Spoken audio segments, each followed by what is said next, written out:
Buenas tardes, querido grupo, bienvenidos. Espero que hoy la tercera sea la vencida. Dos veces hemos tratado de dar esta clase y no se ha podido, pero bueno, sé que en el día de hoy sí lo vamos a lograr. Mientras pongo las diapositivas, entonces oremos para que todo funcione bien, Ivoncita. Sí, así va a ser. Gracias, papá. Uy, gracias, Señor Jesucristo. Gracias, Padre Santo, por esta clase, Señor, por mi tía Liliana, Señor, y por la tecnología, Señor, y por todo lo que tú dispones, Señor, en favor tuyo, Señor, de tu palabra, de todo el aprendizaje, Señor, que tenemos toda la vida, Señor, en toda circunstancia, Padre Santo. Gracias, bendito Rey, porque tú te manifiestas en nuestras familias, en nuestras vidas, Señor. Y queramos o no, tú estás en control, Señor, de absolutamente todo. Así que gracias, Señor, por eso. Gracias, Señor, porque sabemos quién es el que tiene el control de absolutamente todo, Señor. Gracias, Dios, por Diógenes también, porque también dispone de los recursos, Señor, para poder proveer aquí este Zoom. Y bueno, gracias por todo este tiempo que hemos recibido de tu palabra. En Marcos 9:23 dice, Jesús le dijo, si puedes creer, al que cree todo le es posible. Así que, Señor, hoy te creemos, Señor, te creemos a ti, creemos que tú eres fiel y firme, Señor, para establecer tu reino aquí en la tierra, Señor, a través de estos espacios, Señor. Gracias, Dios, porque tú vas a llegar, Señor, a más familias a través del estudio de la palabra, Señor. Gracias, Padre. En el nombre de Cristo Jesús y con la unción del Espíritu Santo hemos orado. Amén y amén. Gracias, Ivoncita. Amado grupo del Génesis al Apocalipsis.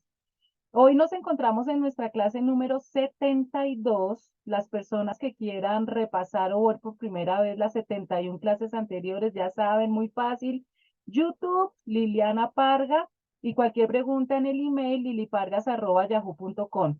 La semana pasada tratamos de dar esta clase dos veces, pero no se pudo por muchos inconvenientes y no quedó grabada. Entonces, la última vez dimos casi media hora de clase, sin embargo, hoy nos toca repetirla para que quede grabada, pero yo sé que a ustedes les encanta que repitamos porque eso hace que interioricemos más la palabra de Dios. Entonces, les recuerdo que estamos haciendo un estudio de los libros del Nuevo Testamento. Ya estudiamos, llevamos 2 años, vimos Mateo, Marcos, Lucas y Juan, el libro histórico de Hechos de los Apóstoles, y estamos en las cartas Paulinas. Romanos, primera y segunda de Corintios, Gálatas, Efesios, Filipenses, Colosenses y hace 15 días terminamos primera de Tesalonicenses. Hoy vamos entonces a comenzar con segunda de Tesalonicenses. Esta segunda carta que Pablo escribió a la iglesia cristiana que se encontraba en la ciudad de Tesalónica va inmediatamente después, como es lógico, de la carta que terminamos de estudiar hace 15 días. Fue escrita por Pablo, es muy cortiquitica, tiene solamente 3 capítulos y tiene exactamente la misma fecha, de 50 o 51 después de Cristo, porque fue escrita unos pocos días después de que Pablo escribió la primera carta. Cuando Pablo escribió esta segunda carta a los tesalonicenses, al igual que la primera carta, se encontraba en Corinto. En este momento él no estaba en la cárcel ni nada de eso, entonces escribió esta carta. Si recuerdan ustedes, el mensaje de la primera carta fue confortar, animar a los cristianos de Tesalónica en medio de la aflicción, recordándoles que si mueren en Cristo tienen esperanzas. Esta iglesia que está en la ciudad de Tesalónica, por ser una ciudad pagana, como la mayoría de donde escribe Pablo, tenía mucha persecución y tenían mucho sufrimiento, pero Pablo los anima recordándoles la esperanza que nosotros los cristianos tenemos en Cristo. Y esta segunda carta continúa con esta clase de aliento para los cristianos y les dice además que no solamente ellos, sino todos los cristianos recibiremos reposo, pero también Pablo nos advierte que los desobedientes serán castigados.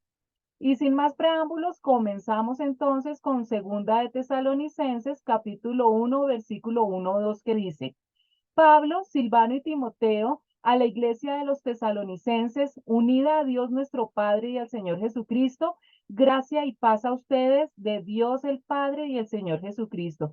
Entonces, este es uno de los saludos convencionales que tiene Pablo y todavía se encuentra acompañado de Silvano y de Timoteo. Recuerden que esta carta fue escrita inmediatamente después de la primera y tiene exactamente el mismo comienzo. Versículos del 3 al 6 dice, hermanos, siempre debemos dar gracias a Dios por ustedes, como es justo, porque su fe se acrecienta cada vez más y en cada uno de ustedes sigue abundando el amor hacia los otros. Así que nos sentimos orgullosos de ustedes ante las iglesias de Dios por la perseverancia y la fe que muestran al soportar toda clase de persecuciones y sufrimientos. Todo esto prueba que el juicio de Dios es justo y por tanto él los considera dignos de su reino por el cual están sufriendo. Dios que es justo pagará con sufrimiento a quienes los hacen sufrir a ustedes. Recuerden, chicos, que esta iglesia que Pablo fundó en Tesalónica tiene unas características muy especiales porque resulta que a pesar de ser una iglesia conformada mayormente por gentiles, es decir, por personas que no eran judías, ellos recibieron el mensaje con una gran alegría y con mucha facilidad y empezaron a comprender la palabra de Dios, el mensaje de salvación lo comprendieron muy rápidamente y muy rápidamente entendieron que lo más importante de un cristiano es trabajar para que cada día nos parezcamos más al Señor Jesucristo. Y ellos también entendieron la bendición y el deber de cumplir con la gran comisión. Entonces es una iglesia que tiene un crecimiento y una madurez espiritual que no se vio en ninguna otra iglesia de otras ciudades. Por eso es que Pablo les dice que él ora constantemente por ellos. Pablo le tiene un cariño especial a esta iglesia por lo rápido que comprendieron el Evangelio. Y Pablo les dice que ora siempre por ellos porque se ha dado cuenta y a él también le cuentan en las cartas que la fe de ellos está floreciendo y el amor de unos por otros cada día es mayor. A pesar de todas las privaciones y del sufrimiento, Pablo dice que ven ellos siempre constancia y fidelidad, aunque eran personas de pronto pudientes económicamente, pero al rechazar la religión que en ese momento era la que más gente tenía, pues ellos empiezan también a verse muy perseguidos por vecinos, amigos y familiares. Y Pablo les recuerda que Dios es un Dios de justicia y que al final dará su merecido a quienes los están persiguiendo y los están haciendo sufrir. Y esto es un recorderis también para nosotros, que al final Dios viene a juzgar. Y por eso nosotros no nos debemos cansar de hacer el bien, como dice en un versículo más adelante. Y a ustedes que sufren les dará descanso, lo mismo que a nosotros. Esto sucederá cuando el Señor Jesús se manifieste desde el cielo entre llamas de fuego con sus poderosos ángeles para castigar a los que no conocen a Dios ni obedecen el Evangelio de nuestro Señor Jesús. Ellos sufrirán el castigo de la destrucción eterna, lejos de la presencia del Señor y de su glorioso poder.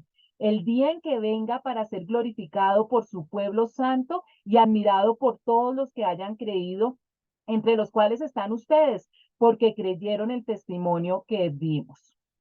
Pablo les está diciendo a los tesalonicenses, al igual que a nosotros, que Dios nos va a brindar descanso. Ya Jesucristo nos había dicho que en este mundo íbamos a tener aflicciones, pero Pablo nos dice que jamás olvidemos, y esa es nuestra mayor esperanza, que Jesucristo viene nuevamente para restaurar este planeta Tierra como se encontraba antes del pecado original.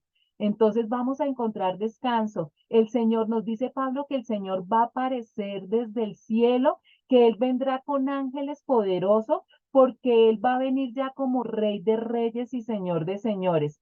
Y miren esto tan impresionante, por eso es nuestro celo de estar evangelizando y el deseo más grande que yo tengo es que al ustedes escuchar la palabra de Dios, al ustedes entender el plan perfecto que Dios tiene de nuestra salvación, ustedes también empiecen a replicarlo, empiecen a multiplicar lo que están aprendiendo, porque es que Jesús viene nuevamente, pero traerá juicio sobre los que se niegan a obedecer la buena noticia de nuestro Señor Jesús. Es decir, aquellas personas que rechazan el mensaje de salvación a través de Jesucristo serán castigados con destrucción eterna. Esta destrucción eterna no significa que van a desaparecer, sino que por toda la eternidad van a estar lejos de Dios, separados para siempre del Señor y de su glorioso poder y de su amor. Entonces, el castigo es muy duro para nosotros quedarnos callados. Eso se conoce como la gran comisión y el propósito más grande que tenemos los cristianos.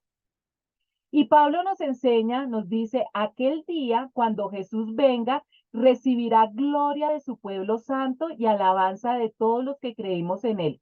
Si hoy en día que nosotros los cristianos no hemos visto los milagros tan impresionantes que vieron, por ejemplo, la nación de Israel cuando salió de Egipto, ¿se acuerdan todas esas obras sobrenaturales que Dios hizo a través de Moisés y de Josué? No vimos los milagros impresionantes de la generación que vivió cuando Jesucristo vino aquí a la tierra por primera vez. Nosotros no hemos visto nada de eso y sin embargo nosotros le damos gloria y lo alabamos. Imagínense cuando estemos con él cara a cara. Y eso es lo que nos está diciendo Pablo, que todos los que hemos creído en él, cuando él venga, vamos a alabarlo y vamos a darle gloria en todo momento. Sigue Pablo. Por eso oramos constantemente por ustedes, para que nuestro Dios los considere dignos del llamamiento que les ha hecho y por su poder cumpla todo propósito de bien y toda obra que realicen por la fe. Oramos así, de modo que el nombre de nuestro Señor Jesús sea glorificado por medio de ustedes y ustedes por él, conforme a la gracia de nuestro Dios y del Señor Jesucristo. Pablo les sigue hablando a los tesalonicenses. ¿Por qué está orando por ellos? Y Pablo les dice que ora para que Dios los ayude para que vivan una vida digna de su llamado. ¿Cuál es nuestro llamado como cristianos? Dar a conocer el plan de salvación a otras personas, mostrarles a otras personas cuál es el boleto de salida de este planeta Tierra cuando vengan los juicios que van a venir. Entonces, Pablo nos está diciendo, nuestra vida digna debe ser dar a conocer el plan de salvación. Y también Pablo dice, mire, yo oro por ustedes para que Dios les dé el poder para llevar a cabo todas las cosas buenas que la fe los mueve a hacer. Nosotros tenemos fe porque sin haber visto creímos. Tenemos fe que así como todas las promesas, las profecías del Antiguo Testamento que se han cumplido, se cumplieron al 100%, las profecías que faltan por cumplirse también se van a cumplir al 100%. Y dice Pablo que cuando nosotros multipliquemos esto, en nombre de nuestro Señor Jesús será honrado por la vida que llevamos nosotros. Entonces, esto es muy importante, chicos, porque hay una frase que dice, predica en todo momento y si es necesario, utiliza palabras. Y hasta hace muy poquito yo decía, qué buen consejo. No es cierto la importancia del testimonio, pero aquí nos está diciendo Pablo que sí, el testimonio es vital y es importante, pero el hablar, el comunicar el plan de salvación también es muy importante. Acuérdense en que las personas creen por el oír. Entonces nosotros no podemos separar lo uno de lo otro. Nosotros tenemos que hablar, que es predicar, mostrar el plan de salvación de Dios para la humanidad y también dar testimonio. No podemos separar estas dos cosas. Ahora bien, hermanos, en cuanto a la venida de nuestro Señor Jesucristo y a nuestra reunión con Él, les pedimos que no pierdan la cabeza ni se alarmen por ciertas profecías, ni por mensajes orales o escritos supuestamente nuestros que digan, ya llegó el día del Señor. No se dejen engañar de ninguna manera, porque primero tiene que llegar la rebelión contra Dios y manifestarse el hombre de maldad, el que está destinado a la destrucción. Este se opone y se levanta contra todo lo que lleva el nombre de Dios o es objeto de adoración, hasta el punto de adueñarse del templo de Dios y pretender ser Dios. Y aquí Pablo se mete de lleno en escatología. ¿Qué va a pasar en los últimos tiempos? ¿Cuál es el plan de Dios para la humanidad antes de que Él venga en su segunda venida? La segunda venida de Jesucristo es importantísima y aquí Pablo nos está diciendo que nosotros nos vamos a reunir con Jesucristo nuevamente. Y yo creo que por este tema que estamos hablando en este momento es que tuvimos tantos problemas la semana pasada porque el enemigo no quiere que los cristianos estemos al tanto de la segunda venida de Jesucristo, y los que nunca han oído esta palabra, pues menos van a estar preparados y esperanzados con todo el plan que Dios tiene para nosotros. Les recuerdo, chicos, los que no sabían o no han entendido bien, la segunda venida de Jesucristo está dividida en dos partes. Entonces, en términos generales, nosotros sabemos que Jesucristo vino por primera vez para morir en la cruz como un cordero, para poder darnos acceso a la vida eterna, para poder darnos acceso a ese mundo perfecto que Dios había planeado desde el principio. Esa es la primera venida. Con eso no tenemos ningún problema, que es lo que nos narran los evangelios.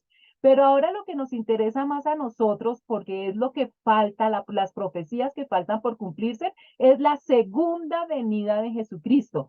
Pero la segunda venida de Jesucristo está dividida en dos partes. La primera parte es la que conocemos como el rapto, arrebatamiento o traslado.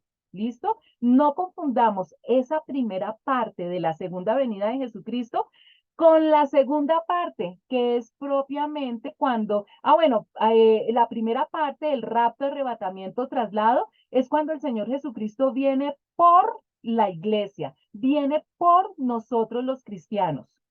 Y la segunda parte es cuando Jesucristo viene como Rey de Reyes para el juicio que cae sobre la humanidad.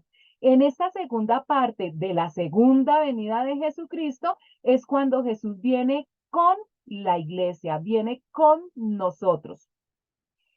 Lo que nosotros estamos esperando como cristianos es el rapto de la iglesia, arrebatamiento, traslado. El Señor Jesucristo va a venir por nosotros, por la iglesia, porque nos va a sacar de algo terrible que viene aquí al planeta Tierra y que se conoce como la Gran Tribulación. Y 7 años después de ser nosotros raptados, nuevamente regresamos aquí al planeta Tierra con el Señor Jesucristo. ¿Sí ven? En el rapto Jesús viene por la iglesia, en la segunda venida Jesús viene con la iglesia. Entonces, espero que distingan bien esto y si no, recordémoslo.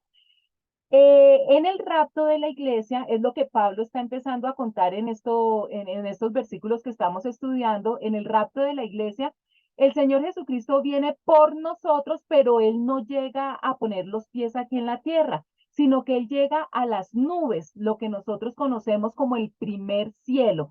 Él se va a quedar ahí en las nubes, en el primer cielo. Y lo que veíamos en la primera carta a los tesalonicenses es que Jesús viene al primer cielo, a las nubes, y primero, los muertos en Cristo resucitan y tienen un encuentro con el Señor Jesucristo ahí en las nubes, e inmediatamente nosotros, los que estemos vivos, seremos trasladados también a las nubes y tenemos un encuentro con el Señor Jesucristo. Luego, todos juntos nos vamos al tercer cielo, donde se van a celebrar dos cosas diferentes que ya las hemos tocado en algún momento, pero las vamos a ver más completamente cuando empecemos a estudiar Apocalipsis. Mientras nosotros estamos en el tercer cielo con Jesucristo, todos los cristianos, entonces aquí comienza la gran tribulación. Y lo que Pablo está aquí hablando como el día del Señor, pongan atención, el día del Señor se refiere cuando Cristo nuevamente venga aquí a la tierra como el juez de la humanidad. El día del Señor es la segunda parte de la segunda venida de Jesucristo. Resumamos. La segunda venida de Jesucristo está dividida en dos partes. La primera parte, que es una parte invisible, que es el rapto o arrebatamiento de la iglesia. Y la segunda parte de la segunda venida de Jesucristo es cuando Jesús viene para traer un juicio sobre el planeta Tierra. Esta segunda parte, es decir, cuando Jesús viene como Rey de Reyes y Señor y Señores, por el juicio que viene sobre el planeta Tierra, es lo que se conoce como el Día del Señor, a lo que se está refiriendo Pablo en este pasaje. Por eso Pablo dice, no pierdan la cabeza ni se alarmen por ciertas profecías ni por mensajes orales o escritos supuestamente nuestros que digan, ya llegó el día del Señor. Ya viene el juicio, ya viene el juicio, no se alarmen, porque Pablo nos aclara aquí algo, nos dice, el día del Señor no se refiere a un día de la semana en particular, sino a un evento. Cuando hablamos del día del Señor, estábamos hablando de los juicios de Dios sobre las naciones, sobre el planeta Tierra y sobre los seres humanos que no aceptaron a Jesucristo como Señor y Salvador. También se conoce como el día de la ira de Dios. ¿Listo? Entonces, siempre que en el Antiguo Testamento o en el Nuevo Testamento se hable del día del Señor o del día de la ira de Dios, se está refiriendo a todo ese periodo de la gran tribulación que culmina con la segunda venida de Jesucristo cuando viene como Rey de Reyes, junto con nosotros, la iglesia, que hemos sido raptados previamente 7 años antes. No se preocupen si están un poquito perdidos a medida que vamos estudiando más el Nuevo Testamento y sobre todo cuando lleguemos al último libro que es el Apocalipsis, pues vamos a conocer toda la historia completa. Entonces, el día del Señor es cuando Jesús viene como Rey de Reyes y Señor de Señores para cumplir con los juicios sobre el planeta Tierra. Pero nos dice Pablo, miren, les dice a los tesalonicenses y a nosotros, no se asusten ni se atormenten ni pierdan la cabeza, porque ese evento, cuando Jesús venga como Rey de Reyes, no va a suceder hasta que primero pasen dos cositas. Dice, primero tiene que llegar la rebelión contra Dios, es la primera cosa. Cuando se habla aquí de la rebelión contra Dios, es lo que nosotros conocemos como tiempos de apostasía. Apostasía es cuando alguien cree algo y deja de creerlo, o alguien está haciendo algo y deja de hacerlo. Apostasía es dejar de hacer algo o de creer algo que uno antes creía. Entonces Pablo nos está diciendo que para reconocer una de las señales, para reconocer que el Señor Jesucristo ya pronto viene, es que mucha gente que estaba en la iglesia, que supuestamente era cristiana, va a dejar de ir a la iglesia, va a dejar de estar por los caminos de Dios. Y pilas, no es que hayan perdido la salvación, es que realmente nunca la tuvieron. Entonces es una época en donde muchas personas que nosotros creíamos que eran cristianos, se van de las iglesias, no volvieron y no volvieron a estar en los caminos de Dios. Entonces, primero tiene que pasar eso, una gran apostasía. La iglesia cristiana se empieza a enfriar. Entonces, la gente ya no va a la iglesia, ya no va presencialmente, sino que se quedan en las casas viendo los sermones por internet, no se siguen congregando y así poquito a poquito se van enfriando. Entonces, primero tiene que llegar una gran apostasía. Y nos dice, y segundo, el día del Señor no va a llegar, sino que antes tiene que manifestarse el hombre de maldad. Y aquí ya tenemos nosotros un nombre, una descripción de alguien, nos habla de un hombre de maldad. Dice, el que está destinado a la destrucción. Cuando aquí Pablo se está refiriendo al hombre de maldad, se refiere al famosísimo anticristo. Entonces vamos a empezar a conocer características del anticristo. Entonces, por el título que le está poniendo Pablo, pues ya deducimos que es un hombre de maldad, es un hombre bien malo, el anticristo.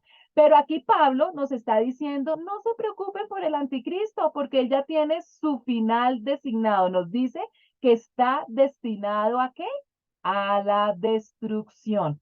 Entonces, no importa qué tan orgulloso y qué tan altanero y qué tantas cosas vaya a ser el anticristo, nosotros ya sabemos en qué va a terminar el anticristo. Pablo está contando todo esto. El anticristo, la palabra anticristo significa alguien que está en contra de Cristo o en lugar de Cristo. Es decir, todas las personas que rechazan a Cristo son anticristos. La Biblia nos dice que han habido muchos anticristos porque cualquier persona que rechaza a Jesucristo o que se haga pasar por el Mesías, que se haga pasar por Cristo, es un anticristo. En el Antiguo Testamento hay un anticristo que se caracterizó por todos los demás por su maldad y sus características en la época del Imperio griego, Antíoco Epífanes V. Pero el anticristo que nos está hablando Pablo es el último de los anticristos que se va a manifestar y su maldad no le llega ni a los tobillos a cualquier persona malvada que haya existido en la historia. Y por eso se le conoce como el anticristo. La maldad que va a tener este hombre es impresionante. Y Pablo nos empieza a contar características de este anticristo. Nos dice que primero se opone y se levanta contra todo lo que lleva el nombre de Dios o es objeto de adoración. Inicialmente, pongan atención, el anticristo es un ser humano común y corriente, no es un sistema, no es una institución, es un ser humano. ¿Qué es lo que pasa con este personaje, con el anticristo? Es un ser humano 100%, no es que Satanás tiene relaciones con una mujer y de ahí nace el anticristo, no, es un ser humano. ¿Recuerdan ustedes cuando Jesús estuvo, después de que se bautizó, estuvo en el desierto ayunando 40 días y se le presenta a Satanás y en una de las tentaciones de Satanás le ofrece todos los reinos y las riquezas del mundo? Jesucristo no acepta, ¿se acuerdan? Bueno, lo que va a pasar con este ser humano es que Satanás le ofrece a este ser humano todas las riquezas y todas las naciones del mundo, pero en esta ocasión este hombre sí va a aceptar el ofrecimiento de Satanás y por eso va a llegar a tener tanto poder. Entonces, él al principio va a ser supuestamente muy condescendiente y tolerante con todas las religiones, pero poco a poco va a estar prohibiendo cada día más cosas y al final se va a oponer totalmente con todo lo que tenga que ver con el nombre del Dios verdadero, el Dios de la Biblia, y cualquier cosa que tenga que ver con su adoración, pues lógicamente incluyendo a los cristianos verdaderos. Nos dice que este personaje, este hombre de maldad, que ya sabemos nosotros que es el anticristo, va a llegar hasta el punto de adueñarse del templo de Dios y pretender ser Dios. Entonces, esta segunda característica que Pablo nos cuenta nos da también un dato muy importante. Nos dice entonces que para que el anticristo se adueñe del templo, pues tiene que existir un templo, ¿no es cierto? Y en este momento, lógicamente, aquí se está refiriendo al templo de Jerusalén. El primer templo de Jerusalén, que fue construido por el rey Salomón, fue destruido posteriormente por el rey Nabucodonosor de Babilonia. Después de 70 años se reconstruyó un segundo templo en la época de Esdras y Nehemías, que ese segundo templo mejorado por los herodianos es el templo que conoció el Señor Jesucristo cuando estuvo aquí en la tierra. Ese segundo templo fue destruido por los romanos en el año 70 después de Cristo. Y desde el año 70 hasta nuestros días no ha existido un templo en Jerusalén, pero está profetizado en la Biblia que se va a construir un tercer templo. Para los que quieran conocer un poquito más de esto, pueden entrar por YouTube, por Google y buscar sobre el Museo del Templo. Absolutamente ya todo está preparado para la construcción de este templo. Y aquí nos está diciendo Pablo que el anticristo, este hombre de maldad, se va a adueñar de ese tercer templo que van a construir y que en ese tercer templo él se va a declarar Dios, va a pretender ser Dios. Sigamos.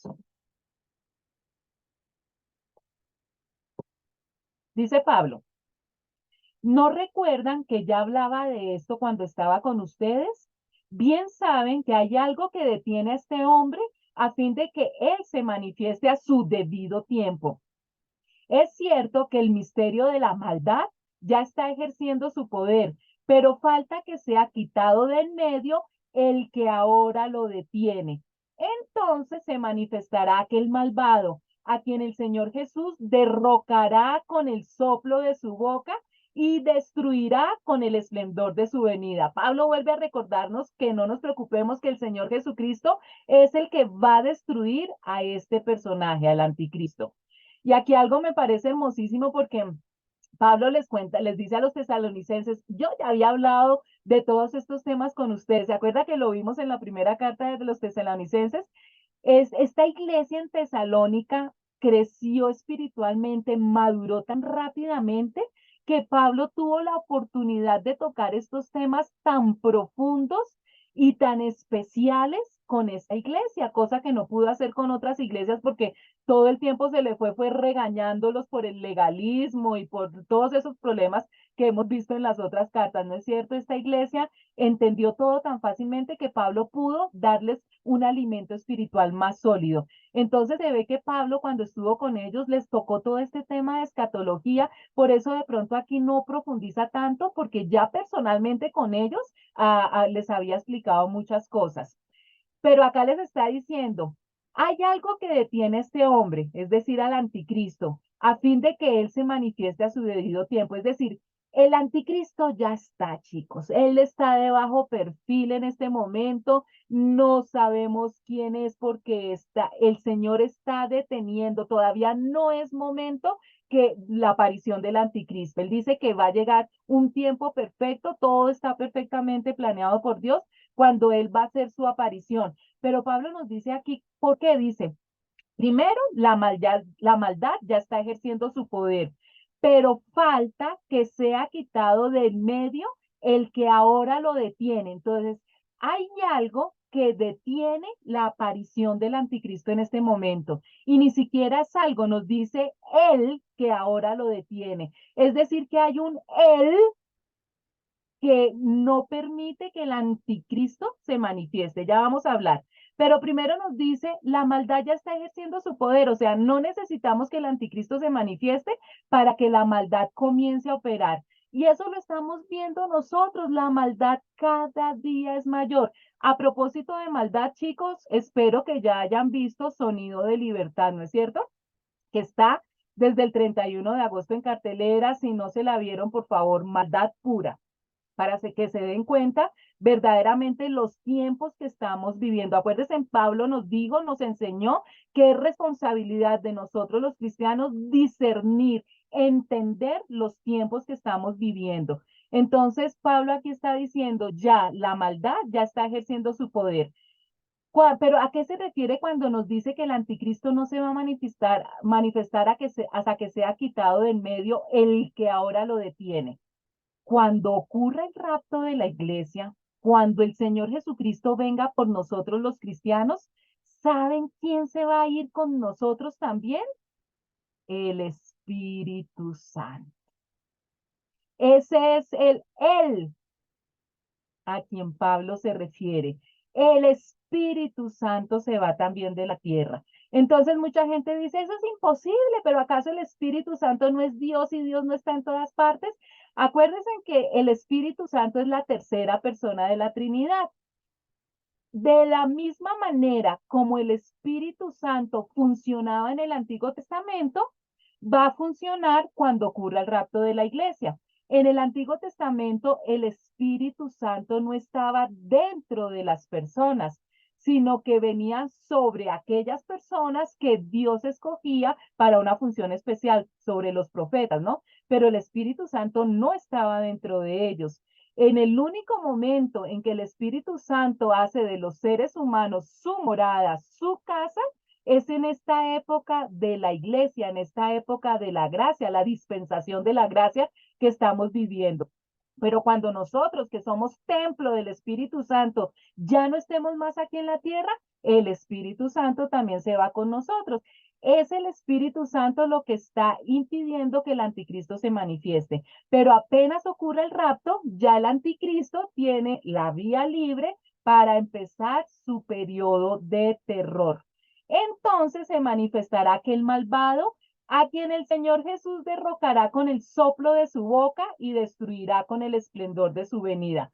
Es decir, el anticristo empieza su gobierno de maldad, los 7 años que conocemos como la gran tribulación, y al final de los 7 años, cuando nosotros los cristianos volvamos al planeta Tierra con el Señor Jesucristo, es decir, la segunda venida del Señor Jesucristo, es cuando ahí Jesús, al final de la gran tribulación, dice que con el soplo de su boca, con su palabra, destruirá al anticristo. El Señor nos cuenta de antemano el final de la película para que nosotros no nos asustemos ni nos preocupemos, sino que sepamos de antemano qué es lo que va a suceder. ¿No es una belleza lo que Dios hace con nosotros, ese amor tan infinito que nos tiene, que nos cuenta de antemano lo que va a pasar para que no nos preocupemos, sino por el contrario, para que estemos siempre con la esperanza a flor de piel? El malvado vendrá por obra de Satanás, con toda clase de milagros, señales y prodigios falsos. Con toda perversidad engañará a los que se pierden por haberse negado a amar la verdad y así ser salvos. Por eso Dios les envía un poder engañoso para que crean en la mentira. Así serán condenados todos los que no creyeron en la verdad, sino que se deleitaron en la maldad. Y este es un pasaje también difícil porque vamos a conocer una faceta de Dios que a veces no queremos que nos cuenten. Nos dice primero Pablo que este personaje, el hombre de maldad, el anticristo, vendrá con poder, con señales y con prodigios engañosos. ¿Se acuerdan que el anticristo, que es un hombre común y corriente, sino que va a aceptar lo que Satanás le ofrece, va también a recibir esos poderes de Satanás para engañar a la gente? Y va a hacer muchas señales milagrosas, eso lo vamos a ver después también, qué tipo de señales milagrosas. Va a hacer cosas sobrenaturales que le va a permitir que la gente que no ha querido saber nada de Jesucristo, que no tiene nada que ver con la Biblia, sea engañada fácilmente. Dice, pero todo esto es de acuerdo a la operación de Satanás. ¿Quién está detrás de todo esto? Satanás. El anticristo simplemente va a ser un títere de Satanás, tal como se describe en Apocalipsis 13, que lo vamos a ver ya el año entrante. Se valdrá de toda clase de mentiras. Recuerden que Satanás es el padre de la mentira y todo el que sigue a Satanás pues también es mentiroso. Pero esta vez son mentiras malignas. Lo único que quiere hacer Satanás es destruir a la humanidad que se quede, para engañar a los que van rumbo a la destrucción, porque se niegan a amar y aceptar la verdad que los salvaría. Esto es muy triste, chicos, porque los que hoy rechazan el Evangelio Santo de Jesucristo, mañana lo van a lamentar. El boleto de salida de la gran tribulación se llama Jesucristo. Eso es lo que Dios nos está dando en esta etapa, en esta dispensación, que nosotros al aceptar a Jesucristo como Señor y Salvador, nos libremos de ese periodo de juicio que viene sobre el planeta Tierra. Todas las personas han tenido la oportunidad, porque Dios se ha encargado de eso, que absolutamente todo el mundo conozca el nombre de Jesucristo y el plan de salvación. Y las personas que por su libre albedrío rechazan comprar el boleto de salida, pues se van a quedar acá. Y miren lo que pasa, terrible. Dios hará que ellos sean engañados en gran manera y creerán esas mentiras. Dios da la oportunidad de conocer la verdad. Nos muestra la verdad desde la naturaleza hasta el milagro de la vida, el amor de nuestros seres queridos, a través de misioneros, de evangelistas, de todas estas clases que se están dando por YouTube, prédicas, persona a persona, por todos lados. Todos estamos tratando de dar a conocer el plan de salvación, pero esta gente decide no creer.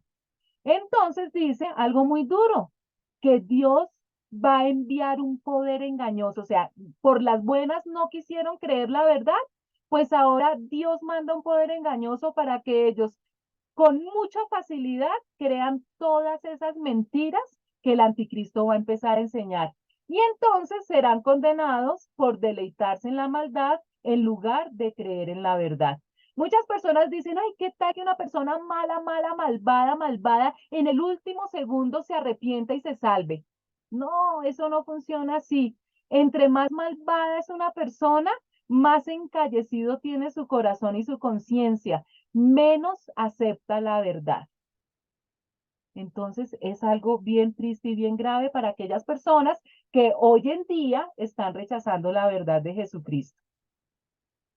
Nosotros, en cambio, siempre debemos dar gracias a Dios por ustedes, hermanos amados por el Señor, porque Dios los escogió como los primeros frutos para ser salvos, mediante la obra sacrificadora del Espíritu y la fe que tienen en la verdad.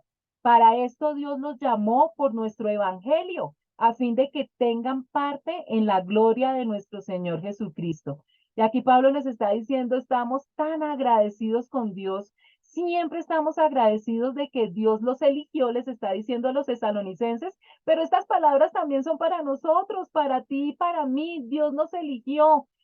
Los tesalonicenses y todas esas iglesias cristianas de la época de Pablo fueron los primeros en experimentar la salvación. Y miren esto, chicos, nosotros, nuestra generación, somos los últimos que vamos a experimentar esta salvación.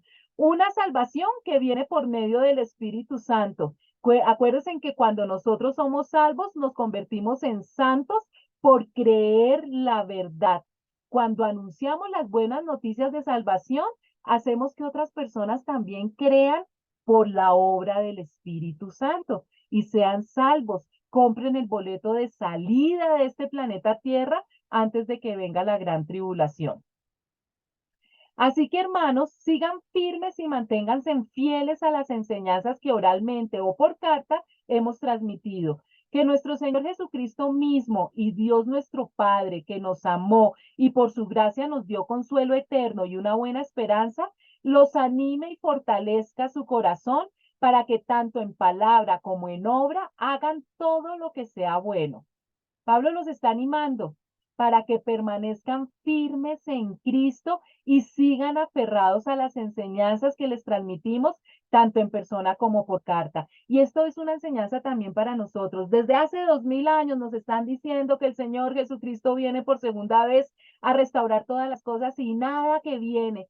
Pues estamos 2000 años más cerca de la segunda venida. Y Pablo nos dice también a nosotros hoy en día, permanezcamos firmes, aferrados a las enseñanzas del Señor Jesucristo. Y Pablo nos recuerda que de Jesucristo y de Dios Padre, lo único que hemos recibido todo este tiempo que es amor, consuelo eterno, la esperanza maravillosa de volverlo a ver y de que todo quede restaurado y fortaleza en todo lo bueno que nosotros hagamos y digamos. Entonces no podemos olvidar y tenemos que tener siempre presente todo lo que Jesucristo y Dios Padre cada día hace por nosotros. Cada día son nuevas sus misericordias.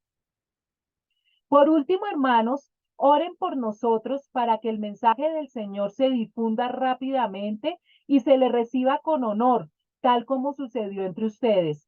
Oren además para que seamos librados de personas perversas y malvadas, porque no todos tienen fe, pero el Señor es fiel y Él los fortalecerá y los protegerá del maligno.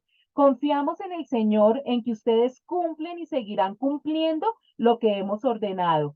Que el Señor lleve sus corazones a amar como Dios ama y a perseverar como Cristo perseveró. Ya casi se está terminando esta carta tan cortita, pero con tantas enseñanzas tan importantes. Pablo constantemente le pedía a otros cristianos que oraran por él. Pablo sabía que el éxito de su ministerio en cierta medida dependía de las oraciones del pueblo de Dios y esta es una enseñanza también para nosotros. Nada suple nuestra oración personal, nuestros momentos íntimos y personales con el Señor Jesucristo. Eso es lo primero que hay. Pero que oremos los unos por los otros, eso también es vital, es básico. Yo no sé si alguno de ustedes ha pasado por momentos bien difíciles, por desiertos en sus vidas, y cuando hacemos esas cadenas de oración, nosotros sentimos cuando están orando por nosotros, las oraciones se sienten. Por eso Pablo recalca esto, jamás dejen de orar unos por otros. Y nos dice, mire, el primer motivo de oración que le da a los tesalonicenses es que oraran pidiendo que la palabra de Dios fuera libre para hacer su obra en otros. Es decir, que Pablo pidió oración para que la palabra pudiera correr libremente sin ningún impedimento. Hay tantos enemigos del mensaje de salvación que hay que estar constantemente orando para que el mensaje de Dios llegue rápido y correctamente a todas las personas. Y eso lo está pidiendo Pablo. También Pablo les dice a los tesalonicenses, oren para que seamos rescatados de gente perversa y mala, porque no todos son creyentes. Nosotros a veces con nuestros ojos físicos, con nuestro corazón y nuestra mente simplemente no podemos detectar aquellas personas perversas y malvadas que se hacen pasar por cristianos y que se camuflan dentro de la iglesia. Satanás tiene sus títeres dentro de las iglesias y dentro del liderazgo de las iglesias. Por eso es que nosotros tenemos que orar permanentemente para que no seamos confundidos con estos falsos maestros y falsos pastores. Pero Pablo nos dice, en todo caso, tranquilícense porque el Señor es fiel y Dios nos fortalece y nos protege del maligno. A través del Espíritu Santo, Dios nos da un discernimiento espiritual para que podamos rápidamente detectar aquellas personas malvadas que lo único que quieren es desviar la mirada de las personas de Jesucristo. Y termina diciendo que el Señor los lleve a amar como Dios ama. El amor de Dios es incondicional. El amor de Dios es infinito. Y recuerden que en todas las cartas de Pablo él nos explica que en el primer renglón del compromiso y del propósito que nosotros tenemos como cristianos es aprender a amar a todas las personas que están a nuestro alrededor. Entonces, seguir orando por eso, porque no es fácil, y que perseveremos como Cristo perseveró. A pesar de que Jesucristo sabía todo el dolor, todo el sufrimiento que le venía, él a través de la oración, de la intimidad con el Padre y por el amor que nos tuvo, llegó hasta el final, terminó lo que empezó. Y eso es lo que Pablo nos está pidiendo también a nosotros. Y aquí pasa algo curioso, chicos, ya cuando se está terminando esta carta. Este mensaje ha sido poderoso, ha sido profundo, ha sido puro alimento sólido espiritual, algo sobrenatural, algo espiritual, ¿no es cierto? Y miren cómo termina la carta que uno dice, pero ¿por qué si estábamos como por allá en el cielo, por qué nos bajó a la tierra de ese golpazo? Miren lo que nos dice versículos del 6 al 10. Hermanos, en el nombre del Señor Jesucristo les ordenamos que se aparten de todo hermano que esté viviendo como un vago y no según las enseñanzas recibidas de nosotros. Ustedes mismos saben cómo deben seguir nuestro ejemplo. Nosotros no vivimos como ociosos entre ustedes ni comimos el pan de nadie sin pagarlo. Al contrario, día y noche trabajamos arduamente y sin descanso para no ser una carga a ninguno de ustedes. Y lo hicimos así, no porque no tuviéramos derecho a tal ayuda, sino para darles buen ejemplo. Porque incluso cuando estábamos con ustedes les ordenamos, el que no quiera trabajar, que tampoco coma. Y plop, de un mensaje tan espiritual, Pablo nos aterriza. Y al principio yo no entendía, yo decía, pero ¿por qué después de estar dándonos una noticia tan espectacular de que Jesús viene por segunda vez, de que vamos a volver a tener esa vida que Dios tenía perfecta para nosotros? Termina la carta de esta manera. Les damos el siguiente mandato en el nombre de nuestro Señor Jesucristo: aléjense de todos los creyentes que llevan vidas ociosas. Después el Espíritu Santo, gracias a Dios, inclusive les confieso que fue esta mañana, me reveló algo muy hermoso. Cuando nosotros estamos al tanto de lo que viene para el planeta Tierra, cuando conocemos perfectamente el plan de salvación, cuando estamos metidos en todo lo que es escatología, lo que viene para nosotros, tanto las cosas malas para los incrédulos como las cosas maravillosas para los que hemos recibido a Jesucristo, de pronto íbamos a tender a quedarnos en las nubes, a quedarnos en ese mundo sobrenatural y espiritual. Y Pablo nos aterriza y nos dice, un momentico, esas cosas maravillosas van a pasar, pero mientras pasan, ustedes no se pueden quedar con los brazos cruzados esperando a que esto suceda, sino que chicos, las cosas siguen funcionando aquí en el planeta Tierra y por eso Pablo y nos aterriza con algo que es impresionante, lo malo que es llevar vidas ociosas. En ningún momento, dice Pablo, él se pone como ejemplo, aceptamos comida de nadie sin pagarla. Trabajamos mucho de día y de noche a fin de no ser una carga para ninguno de ustedes. ¿Por qué hace tanto énfasis en el trabajo? Porque el trabajo es un mandato de Dios, el trabajo dignifica. Y termina con esto, dice, el que no trabaje, que no coma. Y aquí hay una enseñanza impresionante, chicos, que nosotros la hemos estado viviendo en el planeta Tierra en los últimos años. Pablo nos ha enseñado que hay un macro plan que Dios tiene para la humanidad. Y cuando nosotros conocemos ese macro plan de Dios, miren lo que pasa. Nuestros micro problemas pasan a segundo plano. Esto es hermosísimo. Cuando nosotros trabajamos para el reino de Dios, cuando estamos con nuestra vista fijada en Dios y conocemos el macro plan que Él tiene para nosotros, nuestros micro problemas se vuelven tan chiquiticos que se nos quita toda ansiedad, todo temor y toda carga. A propósito, les puse en el WhatsApp y para los que no están en el WhatsApp pueden buscar en YouTube una prédica de Ricardo Caballero que se llama El reino del yo. Se las recomiendo para que entiendan mucho más este tema. Entonces, ¿qué es lo que nos está diciendo aquí Pablo? Lo gratis, lo que se obtiene sin esfuerzo, lo que no se lucha o se trabaja, lo regalado, lo caído del cielo, no se valora en su justa medida. Chicos, la cultura de lo gratis no funciona. La cultura de lo gratis es demoníaco. No. Ahora ya se dan cuenta qué es lo que está sucediendo. Tantas manifestaciones de jóvenes que se ponen furiosos por las redes porque les dicen vagos, vayan a trabajar. Pero esa es la verdad. El estar exigiendo cosas gratis no es de Dios. Entonces, para que piensen mucho en esto. Y aquí vamos ya terminando con esta perlita. Nos hemos enterado de que entre ustedes hay algunos que andan de vagos, sin trabajar en nada y que solo se meten en lo que no les importa. A tales personas ordenamos y exhortamos en el Señor Jesucristo que tranquilamente se pongan a trabajar para ganarse la vida. Ustedes, hermanos, no se cansen de hacer el bien. Si alguno no obedece las instrucciones que damos en esta carta, denúncienlo públicamente y no se relacionen con él para que se avergüence. Sin embargo, no le tengan por enemigo, sino amonéstelo como a hermanos. Sigue Pablo exhortando y dice que en el nombre del Señor Jesucristo es una orden, porque Pablo dice, oímos que algunos de ustedes llevan vidas de ocio, se niegan a trabajar y se entrometen en los asuntos de los demás. O sea, el ocio los lleva a entrometerse en el asunto de los demás. Y para algunas personas, para nosotros los colombianos, el 11º mandamiento es no dar papaya, pero para muchos otros el 11º mandamiento es no te metas en lo que no te importa.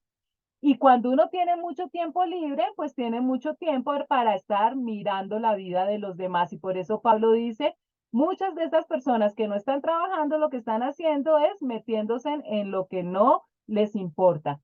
Y dice Pablo, les ordenamos a tales personas y les rogamos en el nombre del Señor Jesucristo que se tranquilicen, dejen de estar chismiciando, dejen de estar criticando, dejen de estar haciéndole la vida a las otras personas a cuadritos. Pónganse a trabajar para ganarse la vida. Mejor dicho, en pocas palabras, trabajen vagos.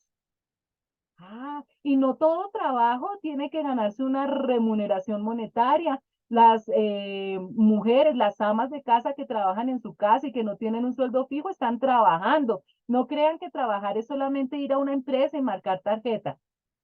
Entonces, para que quede eso claro.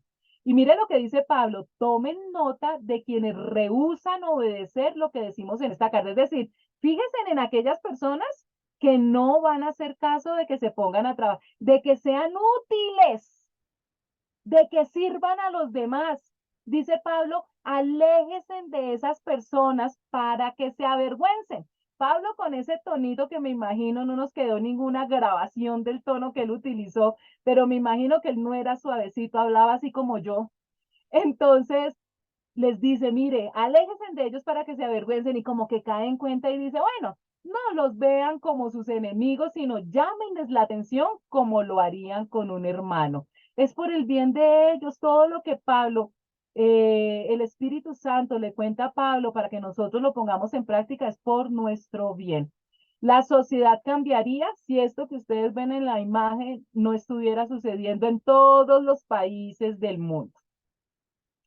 Y al final Pablo dice, mire, a pesar de todo lo terrible que estamos viviendo y que se va a vivir, no se cansen de hacer el bien. Nosotros tenemos que tener una línea recta de lo que Dios nos ha mandado a hacer. Y no importa lo que pase a nuestro alrededor, lo que la cultura o la moda o la mayoría de gente malvada esté haciendo, nosotros no nos podemos cansar de hacer el bien, que no es nada fácil y por eso tenemos que estar tan cogiditos de la mano del Señor Jesucristo. Que el Señor de paz les conceda su paz siempre y en todas las circunstancias. El Señor sea con todos ustedes. Yo, Pablo, escribo este saludo de mi puño y letra. Esta es la señal distintiva de todas mis cartas. Así escribo yo. Que la gracia de nuestro Señor Jesucristo sea con todos ustedes. La primera carta a los tesalonicenses, recuerdan que el mismo Pablo la escribió toda. Aquí ya necesitó ayuda, pero como siempre, las letras finales las hace de su puño y letra. Y me encanta porque dice, así escribo yo. Los dicho de los que me están criticando, dejen de criticarme. Y se acaba, chicos, la segunda carta a los tesalonicenses. Voy a coger un poquito más de tiempo por lo que la clase de la semana pasada no lo pudimos dar. Solamente nos queda una clase este año porque para los que no saben me voy de viaje y nos veríamos hasta el año entrante, en febrero del año entrante. No se me pongan tristes porque les va a quedar 74 clases grabadas para que por favor las vuelvan a oír, las repasen. Yo sé que hay personas muy juiciosas que ven las clases, toman apuntes, tienen unos apuntes maravillosos. Entonces, estos 4 mesecitos que vamos a estar de vacaciones, entonces para que ustedes empiecen a verlas nuevamente, para que las empiecen también ustedes a enseñar. Sin embargo, vamos a ver la introducción para que podamos, yo quería terminar al menos las cartas paulinas. Vamos a ver si podemos. Entonces, seguimos con la primera carta a Timoteo. Esta primera carta que escribió Pablo a Timoteo, que ya lo conocemos, ya hemos tenido contacto, ya sabemos quién es la primera carta que hace parte del grupo de las cartas pastorales. Es decir, ya son unas cartas personales, no es para la iglesia en general, sino unas cartas personales que Pablo les escribe a algunos pastores o líderes de iglesias para dar unas instrucciones específicas de cómo debe funcionar una iglesia cristiana. Las iglesias cristianas de hoy en día, supuestamente, porque no todas, deben basarse en estas cartas pastorales para el funcionamiento de las iglesias locales. Es aquí donde Pablo explica cómo debe funcionar una iglesia cristiana. Entonces, primera de Timoteo es la primera de estas cartas. Esta tiene 6 capítulos y la fecha es entre el 64 o el 65 después de Cristo, unos años después de las cartas anteriores. Cuando Pablo escribió esta primera carta a Timoteo, se encontraba en la región de Macedonia haciendo sus viajes misioneros. Tampoco estaba preso en esta ocasión. El apóstol Pablo le aconsejó a Timoteo, líder de la iglesia de Éfeso, que se asegure de enseñar sana doctrina y no permita que falsedades populares los distrajeran del verdadero evangelio. Entonces, este es el contexto histórico de esta primera carta a Timoteo. Timoteo ha venido acompañando a Pablo en varios viajes misioneros. Lo vimos ahorita, acabamos de ver que estaba con Pablo cuando escribió la carta a los tesalonicenses. Entonces estuvo en un seminario bien intensivo con Pablo todo este tiempo, aprendiendo porque él iba a ser el pastor de una iglesia. Y Timoteo tenía dos cosas en contra, por eso esta carta. Primero, la juventud de Timoteo, que lo intimidaba un poquito y lo volvía tímido. Y segundo, Pablo lo manda de pastor o de líder espiritual a la iglesia de Éfeso, que era una de las iglesias más problemáticas que había porque estaba en una de las ciudades paganas más difíciles. Ni siquiera lo envió a Tesalónica, que ya vimos que los tesalonicenses maduraron espiritualmente tan rápido, ¿no es cierto? A simple vista pareciera una iglesia más fácil. No, lo manda a Éfeso. Y por eso le dice a Timoteo, mire, mijito, lo primero que tiene que hacer es empezar a limpiar la casa. ¿Se acuerdan cuando ya estudiamos toda esa parte de Éfeso, cómo funcionaba la iglesia allí? Porque allí lo que más se ve son falsedades que distraen a la gente, a los cristianos de Éfeso, del evangelio verdadero. Entonces le dice a Timoteo, por favor, limpie la casa. Le enseñó a Timoteo acerca de los oficios de obispo y diácono. Pablo empieza a enseñar que dentro de las iglesias locales hay dos ministerios importantes. Uno es el de obispo y el otro es el de diáconos. Este obispo que vemos aquí no es de la misma connotación del que conocemos de la Iglesia Católica Romana. Es otro tipo de obispado, que es lo que precisamente Pablo va a explicar en qué consiste eso. Habló sobre los requisitos que deben reunir aquellos que sirvan en esos puestos. Y esto, tanto los obispos como los diáconos tienen una función muy importante porque son líderes de la iglesia. Y de estos líderes dependen toda la filigresía. Entonces, consejos para Timoteo y para todos los pastores que fundan iglesias. Antes de escribir esta epístola, Pablo había sido liberado luego de 2 años de encarcelamiento. ¿Se recuerdan que el Pablo estuvo en un arresto domiciliario en Roma y duró todo este tiempo sin hacer lo que más le gustaba, que eran los viajes misioneros para fundar iglesias o para visitar las iglesias que ya existían? Entonces, Pablo empezó a viajar muchísimo a todas las regiones que previamente había establecido iglesias cristianas. Pablo se refería a Timoteo como su verdadero hijo en la fe. Pablo quería muchísimo a Timoteo por el corazón noble y sediento, hambriento de la palabra de Dios. Lo quiso como un hijo. Ya habíamos visto también esto. El padre de Timoteo era un gentil griego, pero su madre y su abuela eran mujeres judías rectas que le habían enseñado y ayudado a aprender las escrituras. Entonces, Timoteo también tenía esas ventajas que tuvo Pablo. Como el padre era griego, conocía todo lo que era la cultura griega, sabía el idioma, conocía las costumbres gentiles, pero como su abuelita y su mami eran judías, pues también tenía todo el conocimiento de las leyes judías y de las costumbres y de la religión judía. Entonces conocía esos dos mundos que le daban mucha ventaja. Vamos a empezar con el primer capítulo, versículos 1-2. Pablo, apóstol de Cristo Jesús, por mandato de Dios nuestro Salvador y de Cristo Jesús nuestra esperanza, a Timoteo, mi verdadero hijo en la fe. Que Dios el Padre y Cristo Jesús nuestro Señor te concedan gracia, misericordia y paz. Típico saludo de Pablo, siempre diciendo, mire, yo soy apóstol de Cristo Jesús por mandato de Dios, no hago parte del grupo original de los apóstoles, pero soy apóstol y siempre deseando gracia, misericordia y paz. Entonces, Timoteo está en la iglesia de Éfeso. Al partir para Macedonia, te encargué que permanecieras en Éfeso y ordenaras a algunos supuestos maestros que dejen de enseñar doctrinas falsas y de prestar atención a mitos y genealogías interminables. Esas cosas provocan controversias en vez de llevar adelante la obra de Dios, que es por la fe. Si ven, lo primero que Pablo le dice a Timoteo es que tiene que limpiar la casa. El problema que desde las primeras cartas nos enteramos nosotros de personas, falsos maestros, que le dicen a los cristianos que para ser cristianos primero tienen que ser judíos. Pero miren que aquí en el versículo 4 hay algo importante. Dice, y de prestar atención a mitos y genealogías interminables.